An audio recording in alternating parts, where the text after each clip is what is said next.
నేర్చుకుందము. నీ విశ్వాసము నిన్ను స్వస్థపరిచెను. ఆమెన్.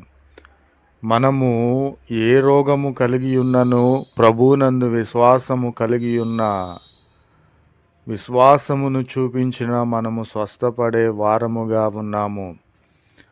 ఇక్కడ ప్రభు అయిన క్రీస్తు వారు శరీరధార్య ఈ లోకములో ఉన్నప్పుడు ఒక గ్రామములోనికి వెళ్ళుచుండగా 10 మంది కుష్ఠరోగులు ఆయనకు ఎదురుగా వచ్చి దూరముగా నిలిచి ఉన్నారు.